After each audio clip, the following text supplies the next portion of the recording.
nyuklia ina matumizi mengi, haina tu matumizi labda ya uzalishaji wa umeme. Mtambo mmoja unaweza kuanzisha mfumo mzima wa maarifa, lakini pia vifaa vya hospitali. Umeona, vipo baadhi ya vifaa ambavyo teknolojia za nyuklia pia zinatumika katika hivyo vifaa. Na leo tunazungumzia mada juu ya mradi wa uranium wa Mkuju River kuchangia 4% ya uranium duniani. Lengo ni kujadili nafasi ya Tanzania kimataifa na kiuchumi kupitia uzalishaji wa nishati hiyo ya uranium. Hapa nimemwalika mchambuzi wa siasa za kimataifa Ali Masubi. Shukran, na tuanzie hili kwa kuangazia mradi wa Mkuju River unatajwa kuiweka Tanzania miongoni mwa wachangiaji wakubwa wa uranium duniani. Hatua hii itabadilisha vipi nafasi ya Tanzania katika siasa za nishati, diplomasia ya uchumi na ushawishi wake katika majukwaa ya kimataifa? Kwanza kabisa lazima tuelewe kuwa urani sio madini ya kawaida kama ilivyokuwa mchanga au mawe ya ujenzi. Tunasema kwamba urani siku zote ama uranium kama inavyofahamika kwa jina kwa Kiingereza ni rasilimali ya kimkakati inayohusishwa moja kwa moja na usalama wa nishati duniani. Na siku zote tunasema kwamba ukiwa na nishati hii, ukiwa na rasilimali hii, ni moja ya rasilimali za mkakati sana na zenye thamani kubwa sana, kwa sababu kama nilivyosema inahusishwa na usalama wa nishati duniani. Na usalama wa nishati duniani ni muhimu kwa maendeleo ya taifa lolote lile, kwa sababu usalama wa nishati ni swala la usalama wa nchi yoyote, kwa sababu hamna uchumi imara wenye uhakika wa ukuaji bila kuwa na usalama wa nishati duniani. Na mataifa mengi sana hasa ambayo yanaendelea hayana uhakika wa nishati wa 100%. Kwa hiyo unaweza ukaona hapo kwa nini urani inakuwa ni muhimu, na kwa vile ni muhimu na inahusishwa na usalama wa nishati duniani, sasa hapo ndipo nafasi ya Tanzania inakuja kuingia kuchangia mradi wake huwa Mkuju, kusemwa kwamba utachangia 4% ya urani yote duniani. Hii tayari inaingiza Tanzania kama nchi muhimu sana katika meza ya maamuzi ya nishati duniani, na inasema kwamba iwapo Tanzania itachangia hizo takriban hizo 4% za uzalishaji duniani, na itakuwa imeingia kwenye kundi la nchi chache ambazo zinashikilia sehemu ya usambazaji wa malighafi hiyo muhimu katika sekta ya nyuklia. Na hii maana yake ni kwamba Tanzania haitakuwa tu muuzaji wa madini, lakini bali itakuwa mshirika muhimu katika zile nchi ambazo zinategemea nishati ya nyuklia.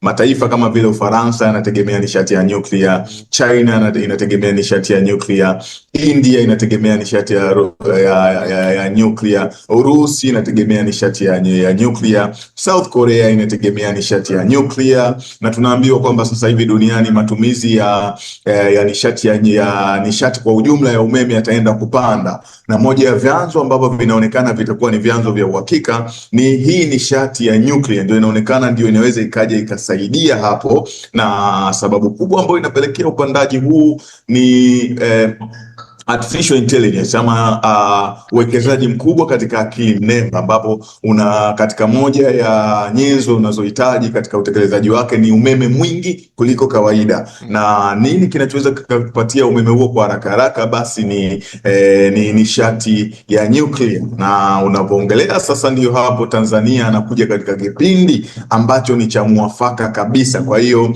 Tanzania kuchangia kwenye hii 4% inamuingiza kwenye nafasi ya muhimu sana katika diplomasia ya uchumi duniani, hasa katika hiyo sehemu ya uzalishaji wa nishati na usalama wa nishati duniani, ambao mataifa mengi yanaitegemea nishati hii. Kwa hiyo kwa lugha ya diplomasia tunasema nchi ambayo inadhibiti rasilimali muhimu kama hii huwa inaongeza uzito wa sauti yake katika mazungumzo ya kimataifa. Kauli yako ya mwisho umesema kuwa mataifa mengi yanategemea hilo, lakini pia mataifa mengi yenye utajiri mkubwa wa rasilimali yameendelea kuuza mali ghafi bila ya kujenga uchumi imara wa viwanda. Tanzania sasa inapaswa kufanya nini tofauti ili urani iwe kichocheo cha mapinduzi ya uchumi na maendeleo ya wananchi kwa muda mrefu? Hili ni swali muhimu sana na ni swali ambalo limekuwa linaulizwa kwa miaka mingi sana. Kwa nini? Kwa sababu bara la Afrika limekuwa ni muhanga wa utoaji wa malighafi na zikishaenda kuchakatwa nje, Tanzania inakuja baadaye inaagiza tena zile malighafi katika hali ambayo inakuwa zile malighafi zimeshachakatwa. Kwa hiyo Tanzania anakuwa anapoteza mapato mengi sana, yeye anapata kiasi kidogo sana. Sasa tunasema kwamba historia hii imekuwa ni historia mbaya sana. Sasa kwanza kabisa, ili Tanzania iwe tofauti sasa na hiki ambacho kimekuwa nini inaweza ikafanya katika urani, na ili urani iwe ni kichocheo cha mapinduzi ya kiuchumi, tunasema kwamba kwanza kabisa inatakiwa iongeze thamani, na ninavyosema iongezewe thamani ni kwamba hii urani haitakiwi kuuzwa kama malighafi pekee. Lengo linaweza likawa liwe ni usindikaji, lakini itumie maabara pia za utafiti mbalimbali, lakini pia na teknolojia mbalimbali zinazohusiana na nuclear, kwa sababu nuclear ina matumizi mengi, haina tu matumizi labda ya uzalishaji wa umeme, lakini tunaweza tukasema kwamba pia njia nyingine tunaweza tukaunganisha rasilimali pamoja na viwanda, kwamba urani iwe ni chanzo cha kuzalisha, kwamba tunasema urani iwe ni chanzo cha kuanzisha sekta mpya, sekta kama vile katika teknolojia, nishati na pamoja na tafiti mbalimbali. Kwa hiyo mimi naweza nikaiweka hapo kwamba Tanzania inaweza ikabadilisha hii kwa kufanya uongezaji wa thamani, na zaidi ni kwa kushirikiana na hao wawekezaji wenyewe ambao wanaongoza huu mradi ambao ni Rosatom. Wana uzoefu mkubwa sana duniani. Kumbuka wana hold 50, tunasema wanashikilia 54% ya uzalishaji wa nishati dunia, wa uzalishaji wa nishati hii ya nyuklia duniani, na ile chain nzima wao kuanzia kwenye uzalishaji mpaka kwenye bidhaa ya mwisho kabisa. Hawa Rosatom ni magwiji. Kwa hiyo hiyo tayari ni advantage, na nchi kama Tanzania panatakiwa itumie vizuri sana ili kuhakikisha kuna uhamishwaji wa ujuzi, na usiishie tu kwenye uchimbaji wa madini peke yake, labda na uzalishaji wa yellow cake, wasiishie hapo, bali Tanzania inatakiwa ihakikishe inafaidika kwa namna kubwa zaidi iwezekanavyo, na mwisho wa siku iweze kupata ujuzi mwingi, iweze kupata maarifa mengi kutoka kwa hawa Rosatom ambao tayari wamejizatiti kwa miaka mingi kweli kweli, na wana uzoefu wa karne na karne. Na katika ziara yake nchini Urusi hivi karibuni, Rais wa Jamhuri ya Muungano wa Tanzania Dr. Samia Suluhu Hassan amesema kampuni hiyo ya Rosatom ambayo umeitaja inajadili mpango wa kujenga mtambo mdogo wa nyuklia nchini Tanzania. Hii inaweza kubadilisha vipi mustakabali wa uzalishaji wa umeme, na fursa zake nyingi ni zipi hasa? Sawa. Sasa kwanza, ndugu mwandishi, naweza nikasema kwamba hizi zinafahamika kama small nuclear reactors. Kwa hiyo unaweza ukasema hizi small nuclear reactors zina utofauti kidogo na ile mitambo mikubwa zaidi ya uzalishaji wa nuclear. Kwa sababu ile mitambo mikubwa inazalisha umeme ambao ni mwingi sana, ambao unaweza ukatumika hata na miji mikubwa. Sasa Tanzania ni moja ya nchi ambayo tunasema kwa sasa hivi barani Afrika na duniani kwa ujumla inakuwa kwa kasi sana ya kiuchumi, 6% inayokimbilia 7%. Kwa hiyo ni kasi kubwa sana ya kiuchumi, na ni nchi ambayo ina ndoto kubwa ya uwekezaji katika viwanda, uchumi jumuishi ambao utakuwa unaokuwa sio tu katika sekta moja, ukuwe sekta ya madini, ukuwe sekta ya utalii na sekta nyingine. Sasa moja ya sehemu ambayo moja ya vitu muhimu ni nishati ya uhakika. Na nishati hiyo, kwa mfano, ukija nishati ya umeme ina umuhimu sana, na Tanzania nishati yake ya umeme tunafahamu inategemea vyanzo vya maji lakini pia vyanzo vya maji, ikija nyakati za ukame huwa kuna changamoto zaidi. Umeme wa Tanzania mwingi unategemea vyanzo vya maji, na sasa hivi gesi ile iliyogunduliwa nayo inategemea. Sasa Tanzania kimkakati, hili wazo la kuleta hii mitambo midogo, sababu unakuwa sio mtambo mmoja, ni la muhimu sana. Lakini pia hata inatakiwa twende mbali zaidi, yani Tanzania iende mbali zaidi na iwekeze sio tu kwenye mitambo midogo, hata mitambo mikubwa, zile tunazosema nuclear reactors, kubwa zaidi, vituo vikubwa zaidi vya uzalishaji wa umeme ambao vinaweza vikakava maeneo makubwa sana. Lakini kurudi kwenye swali lako, mitambo midogo ya kinyuklia hii inasaidia kwa sababu inaweza kutoa umeme masaa 24, ikapunguza utegemezi wa hali ya hewa, nikiwa namaanisha umeme wa maji, lakini ikasaidia viwanda vikubwa, ikasaidia migodi, pamoja na kusaidia miji ambayo inakuwa haraka. Kwa hiyo hii ina umuhimu sana katika kusaidia maeneo fulani, kwa sababu haihitaji uwekezaji wa muda mrefu na wa miaka mingi kama ambavyo vile vituo vikubwa vinavyotegemea. Na tunaona hata kwenye hii changamoto ya artificial intelligence ama akili mnemba, tunafahamu zile data center zake ama vituo vya uchakataji wa taarifa ambavyo ndio vinatengeneza zile moduli za kufikiria zile pale ambapo taarifa zinakusanywa na kuifundisha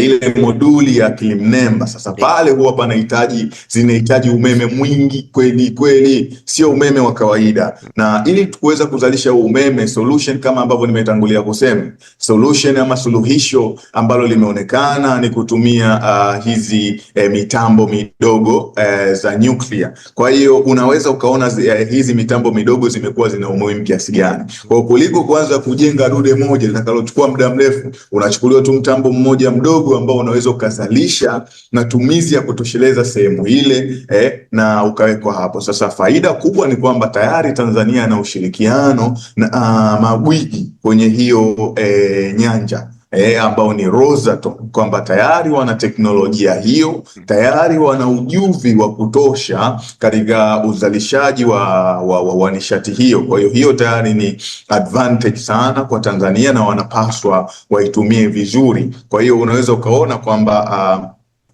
tunasema kwamba hii mitambo itakuwa muhimu sana. Lakini kwa kumalizia, tunasema faida kubwa zaidi inakuwa ni kujenga ule uwezo wenyewe jumuishi wa kitaifa. Na ukianza kujenga sekta ya nyuklia, siku zote unahitaji wahandisi, wataalamu wa fizikia, wataalamu wa reactor, wataalamu wa usalama wa nyuklia, wataalamu wa data, lakini sasa hivi pia tuna wataalamu wa akili mnemba. Kwa hiyo mtambo mmoja unaweza kuanzisha mfumo mzima wa maarifa, kwamba sio tu ile mitambo ije jengo, lakini sehemu nyingine za wale za ujuzi ama za ujuzi ambazo zinahitajika kama wahandisi, wataalamu na vitu vingine wanaweza wakapatikana katika taifa, kama tu tunakuwa tuna mipango ya kutosha. Tusiishie tu ama Tanzania isiishie tu kuagiza hivi. Lakini kumalizia, kitu kingine cha msingi ni kwamba ifahamike kwamba hii nishati ni nishati ambayo sio tu Tanzania inahitaji, na ndio maana tunaongelea Afrika kwa ujumla, kwamba ukienda Rwanda wameripotiwa kutaka hii nishati, Uganda, mataifa mengi yamevutiwa kuwa na nishati ya nyuklia. Kwa hiyo Tanzania inavyojiposition vizuri katika ukanda wa Afrika Mashariki na Kati, kwa sababu uzalishaji huu ukianza, Tanzania inaingia ni katika bara zima la Afrika katika nafasi muhimu, kwa sababu kuna mzalishaji kama Namibia ambaye yupo kidunia. Tanzania pia inaingia humo, tumesema kwamba itazalisha 4% duniani. Kwa hiyo inaingia katika nafasi hiyo ya muhimu na nyeti sana. Kwa hiyo kwa kupitia nafasi hiyo sasa Tanzania ina uwezo wa kujiposition vizuri wakati mataifa haya jirani mataifa mengine ya Afrika yanavyohitaji kuwa na uhakika wa nishati na usalama wa nishati, ambapo solution ama suluhisho limeonekana pia ni hizi small modular reactors, ama unaweza kusema ni hizi nuclear reactor, hii mitambo midogo ya nyuklia ya uzalishaji wa nishati, lakini hata kwa ile mikubwa ambayo mataifa mengine yanataka yajenge hiyo sasa kwa ajili ya uzalishaji umeme mwingi kabisa unaweza ukaingia kwenye grid, bado na hiyo nayo inaweza ikawa ni nafasi yenye mashiko ambayo Tanzania inaweza kwa namna moja ama nyingine ikajiposition vizuri na ikanufaika zaidi kwa kushirikiana na Rosatom. Kadiri umuhimu wa urani unavyoongezeka duniani, ni fursa zipi zinafunguka kwa vijana watafiti na wabunifu wa Kitanzania katika maeneo ya teknolojia, elimu na sayansi na uongezaji thamani wa rasilimali hiyo? Sawa, swali zuri sana ndugu mwandishi, kwa sababu mara nyingi watu wakisikia urani wanafikiria migodi peke yake, ama wanafikiria ule mgodi tu peke yake. Hapana. Kweli ni kwamba fursa kubwa zaidi ziko nje ya ule mgodi. Kwa mfano, kuna ukiangalia kwenye ile sayansi yenyewe, kuna nuclear physics, hapo wanahitajika wataalamu.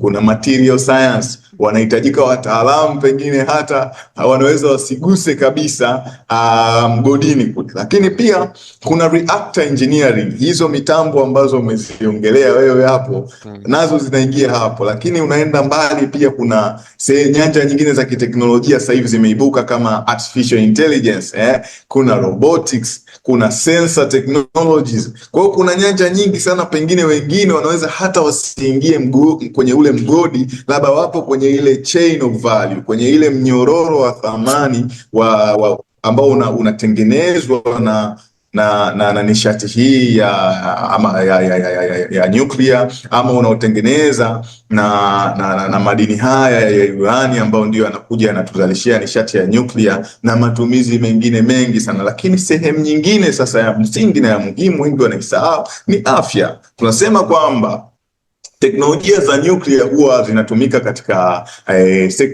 maeneo kadhaa ya afya, ikiwemo matibabu ya saratani. Tunafahamu ina umuhimu sana, ndio njia ya uhakika, ama unaweza kusema kama inajulikana kama radiotherapy. Lakini pia uchunguzi wa magonjwa kadhaa unahusisha pia nishati hii ya nuclear, unahusisha pia sayansi hizi za nuclear ama nuclear physics, na nishati hii ya nuclear, ama unaweza kusema madini haya ya urani. Lakini pia vifaa vya hospitali, umeona vipo baadhi ya vifaa ambavyo teknolojia za nuclear pia zinatumika katika hivyo vifaa.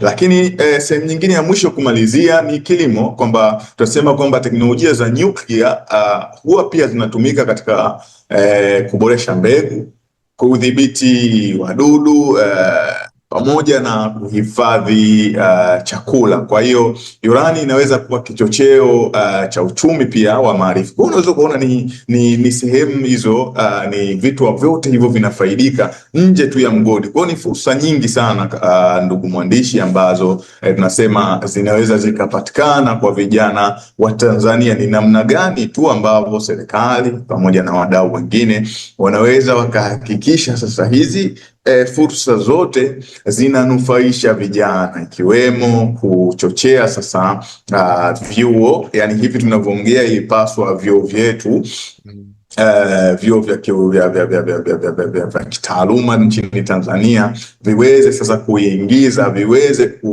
kuanza kufundisha hizi kozi ambazo zitahitaji wataalamu, sio tu ndani ya Tanzania bali hata kwa mataifa jirani, ambao mimi na uhakika mradi huu wa Mkuju utachochea sana pia mataifa haya jirani ambayo yanataka kuwekeza katika umeme huu, kwa sababu sio kila taifa ambalo lina vyanzo vya maji kama Tanzania ambayo linaweza tu likazalisha umeme wake. Sio kila taifa, mataifa mengi yanahitaji yawe na umeme wa kutosha kwa ajili ya matumizi mbalimbali ya ukuaji wa uchumi wao, lakini hayana vyanzo vya uhakika. Lakini kupitia urani ni chanzo ambacho kinawezekana, na mataifa mengi yameonyesha nia hiyo. Kwa hiyo sasa inapaswa serikali, inapaswa wadau wawe wana jicho la mwewe na walione hili kwamba kumbe fursa nyingine ambayo imejificha sio tu ile ya mgodi, sio tu ya uchimbaji, bali ni hivyo vitengo ambavyo nimevisoma ama nimevisema, hivi vitengo nilivyoviainisha, hivyo vyote inaweza wakazalishwa wataalamu ambao wakatumika kwenye hayo maeneo, na ikawa ni sehemu ambayo itasaidia sana vijana wengi na kufaidisha taifa zima kwa ujumla, kwa sababu inakuwa limezalisha wataalamu ambao ni wengi sana. Kwa hiyo inabidi swala hili tuliangalie kwa macho mapana zaidi, tusiishie tu kuliangalia kwa ufinyu na tukashindwa kufaidika nalo ama kunufaika nalo vile inavyotakikana ama vile inavyopaswa.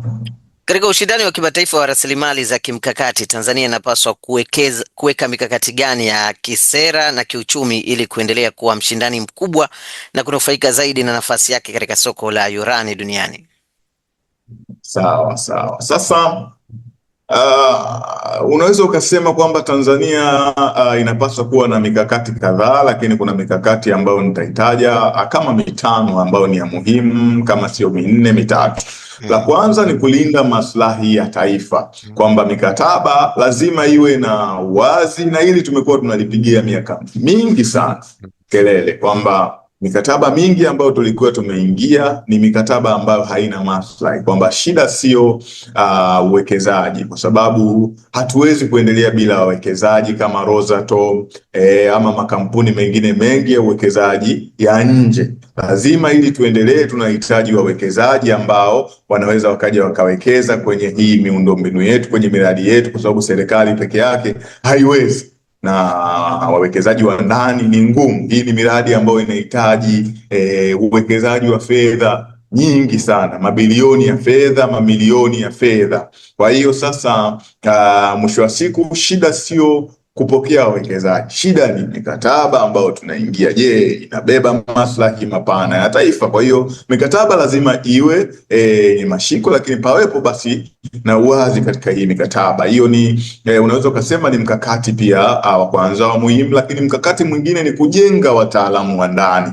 Nilivyo katika swali lako lililopita nimelielezea hilo kwa umuhimu, kwamba wataalamu hawako sehemu moja tu labda uchimbaji peke yake. Ukikaa ukaangalia labda ile chain nzima ya urani tangu iko ardhini mpaka inatolewa na wale watafiti wa jiolojia wanavyofanya utafiti wao wa kwanza, mpaka inagundulika, mpaka inaanza kuchimbwa, mpaka inafanyiwa uchakataji, mpaka inakuja kutolewa, paka inapatikana yellow cake. Yellow cake inatoka, kama inatumika kwenye umeme itafanywa enrichment ama urutubishaji. Baada ya hapo ikifanyiwa urutubishaji kwenye kile ambacho tunaita kama ile yellow cake ambayo kitaalamu ama kisayansi tunaita kama uranium oxide, oxide za urani. Kwa hiyo unakopo ni unga ule ambao ule unga sasa kumbuka umetolewa kwenye, ndo ile urani ambayo imetolewa sasa kwenye ile miamba. Baada ya kwamba ile imepatikana hapo, huwa inaenda kwenye urutubishaji, enrichment, ili igizwe kwenye zile mitambo za urutubishaji zinazojulikana kama centrifuge. Kinachofanyika ni kwamba inageuzwa inakuwa gesi. Hiyo gesi inajulikana kama uranium hexafluoride.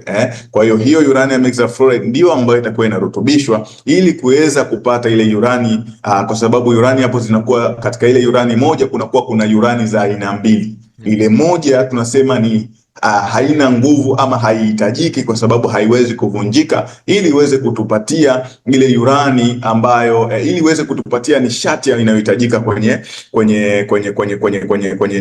urani, yani ile kwenye nuclear. Kwa hiyo kinachofanyika sasa, inabidi tuizungushe ili tupate hiyo, na huo mchakato mzima ndio unaitwa enrichment ama urutubishaji. Kwa hiyo inapozungushwa hapo inapatikana hiyo U235 uranium yenye uzito wa 235. Hiyo ndio inahitajika nyingi, ambayo kwa ajili ya matumizi ya umeme na vitu vingine huwa tunairutubisha mpaka asilimia walau 3.65 kwa mujibu wa hiyo ndio standard dunia imejiwekea hapo. Kwa hiyo ukiangalia kwenye nyanja zote mpaka kufikia hapo kwenye enrichment, tayari kuna kada nyingi sana zinahusika, kuna wataalamu wengi sana wanahusika, lakini unatoka hapo pia mpaka kwenda ikishapatikana hiyo gesi inatakiwa ije ifanyiwe tena igeuzwe kwenye kitu tunajiita kama nuclear rods. Hizo nuclear rods ama mabomba ya urani ambayo imerutubishwa, hayo ndiyo yanakaa kwenye mitambo mbalimbali kwa ajili ya uzalishaji wa nishati. Yanaweza yakakaa kwenye hizo mitambo midogo za kuzalisha umeme unazozisema, yanaweza yakakaa kwenye mitambo mikubwa, yanaweza yakakaa kwenye injini za vyombo vikubwa, meli za kivita, submarine za kivita na mitambo mingine ambayo inahitaji kuendeshwa, hizo nuclear rods. Kwa hiyo ukikaa ukaangalia kote hapo kuna sehemu nyingi sana na kuna wataalamu wengine hata hawezi kushika kabisa hiyo. Labda yeye ni mtaalamu tu anayedili na robotics, labda yeye ni mtaalamu anayedili na akili mnemba kama ambavyo nimesema, labda yeye ni mtaalamu anayedili na ujenzi wa ile mitambo mizima, namna gani inatakiwa ikae na architecture yake ama usanifu wake. Kwa hiyo ni jambo ambalo ni kubwa sana ambalo nchi na taifa inatakiwa iliendee kwa kimkakati, na inatakiwa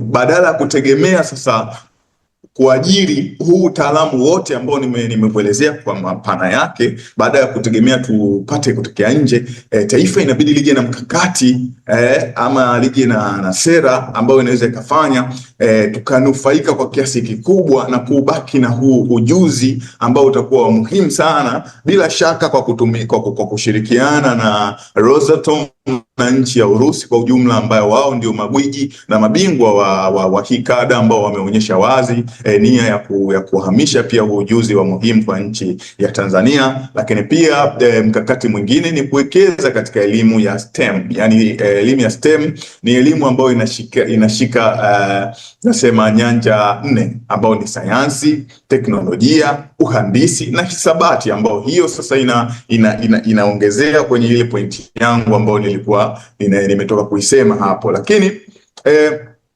unaweza ukasema kwamba pia Tanzania inaweza kuunganisha urani na mkakati wa viwanda, kwamba urani isiwe tu ni sekta iliyojitenga, kwamba urani inaweza ikawa ni sehemu muhimu ya mpango wa taifa wa viwanda, kwa sababu Tanzania tunasema ni nchi ambayo inataka kuwa na viwanda, si ndio? Sasa kama Tanzania ni nchi ambayo inataka kuwa na viwanda, na tayari kuna huu mradi wa Mkuju ambao umeanza, kupitia huu mradi kwanza wenyewe unaingia kama sehemu hiyo ya viwanda. Kwa hiyo Tanzania inaweza ikaangalia namna gani inaweza ikanufaika na viwanda vingine. Hiyo tunaita vertical, tunaita kama horizontal integration. Yani namna gani tunasema vertical integration, namna gani nyanja moja inavyoweza ikazalisha vitu vingine vingi. Maana yake labda hapa pakaanzisha assembly ya reactors hapa Tanzania, kwa namna ambapo watakubaliana vizuri, yani ule tunasema uungaji wa hizo mitambo unaweza kaanzishwa hapa plant, lakini pia labda mitambo mingine muhimu kwa uzalishaji Rosatom wanaweza kaanzisha hapa, na vitu vingine tayari hivyo ni viwanda vingine vidogo ambavyo vinaweza vikaingia katika mkakati muhimu wa viwanda wa Tanzania. Mwandishi, na mwisho tuangazie endapo nchi za Afrika zenye urani na rasilimali nyingine za nishati zikiwekeza katika uchakataji, teknolojia na matumizi ya ndani baada ya kuuza malighafi pekee, hili lingebadilisha vipi, kwa kiwango gani, nafasi ya Afrika katika uchumi wa dunia? Sawa. Sasa hapa pia niligusia kwenye swali la kwanza kama sio la pili, kwamba huu ndio umekuwa mjadala mkubwa sana wa karne ya 21 na kwa muda mrefu bara la Afrika tangu enzi za ukoloni. Tunasema kwamba colonial legacy ama ile urithi mkubwa wa ukoloni ilifanya bara hili kuwa wategemezi wa kuuza malighafi badala ya kuuza bidhaa zilizochakatwa kutokana na hizo malighafi. Sasa madhara yake ni kwamba malighafi zinauzwa kwa bei ndogo, baadaye zinaenda zinachakatwa nje, zikishachakatwa nje zinarudi tena. Siku zote kilichochakatwa, bidhaa iliyochakatwa inakuwa na bei kulikoni malighafi. Madhara yake ni nini? ni kwamba Afrika inapoteza mapato ambayo ni mengi kwelikweli. Sasa hapa ndipo mjadala umekuwa upo, na ndio maana umeulizwa swali lako kwamba kwa namna gani Afrika inaweza ikajikwamua hapa, kwa sababu leo hii Afrika inazalisha cobalt, inazalisha lithium, inazalisha uranium, inazalisha dhahabu, inazalisha nickel, mafuta na gesi. Lakini mafuta yanauzwa yakiwa mafuta ghafi, sio mafuta yaliyochakatwa kutokana na bidhaa zake. Kwa hiyo kama Afrika ingeanza walau kuchakata, kutengeneza bidhaa, kuwekeza katika teknolojia, pengine kujenga viwanda, basi ingeondokana kwenye hii nafasi ya muuzaji wa malighafi na pengine ingekuwa kitovu cha uzalishaji. Sasa na hapo ndipo tunasema nguvu halisi ya uchumi wa dunia ingeanza kubadilika, kwa sababu kama Tanzania inapata 10 ama kama bara la Afrika linapata 10 kwenye malighafi ambazo zinazalisha, maana yake likigeuka na kuwa mchakataji na muuzaji wa bidhaa zilizoongezwa thamani, maana yake ni kwamba katika ile 10 patapatikana 100 mara 10. Hiyo ndio inakuwa faida halisi, kwa sababu bei ya pamba iko chini sana, lakini bei ya nguo, namaanisha bei ya kilo ya pamba iko chini sana, lakini bei ya nguo zinazoppatikana na ile kilo moja ya pamba inakuwa ni mara 15 ama mara 20 ya ile bei. Lakini ile faida anayepata ni nani? Ni yule aliyenunua pamba kwa bei rahisi kutoka kwa Mwafrika, akaenda nje akachakata, baadaye akaja akauza nguo. Vivyo hivyo kwa urani ambayo tunaiongelea kwamba nimetaja ule mchakato, inapatikana yellow cake, lakini hatutakiwi tuishie kwenye yellow cake. Tunatakiwa tuende mbali mpaka tumalize labda kwenye nuclear rods, kwenye ile zile bomba za nuclear, zile bomba za urani ambayo imerutubishwa, zile ndio tunatakiwa tuishie hapo. Maana yake tunapata faida ambayo ni kubwa zaidi, na zile bomba za ile urani ambayo imerutubishwa ndiyo tunasema ndio bidhaa ambayo ina thamani kubwa kuliko hii nuclear tunasema hii nuclear hii uranium yellow cake ambayo ndio itakuwa bidhaa ambayo inakuwa inapatikana ya kwanza. Lakini yote kwa yote ni kwamba ni jambo ambalo linawezekana, uchakataji unawezekana kama tunakaa vizuri, tunashirikiana vizuri na wawekezaji, na tunapata wawekezaji walio sahihi ambao bila shaka tunaona Rosatom ama nchi ya Urusi kupitia Rosatom wameonyesha hilo kupitia, wamekuwa wakisema mara kadhaa kwamba lengo ni kutuhamishia ujuzi ambao hiyo tunaiita kama TOT, yani transfer of technology, kwa sababu huwezi ukafanya uchakataji huu bila kuwa na ujuzi ambao unapaswa. Kwa hiyo nadhani ni jambo jema kuwa na mipango hiyo muhimu. Nikushukuru sana mchambuzi wa siasa za kimataifa Ali Masubi juu ya kuzungumzia mradi wa urani wa Mkuju River huko Ruvuma kuchangia 4% ya urani duniani na kujadili nafasi ya Tanzania kimataifa na kiuchumi kupitia uzalishaji huo. Nikushukuru sana.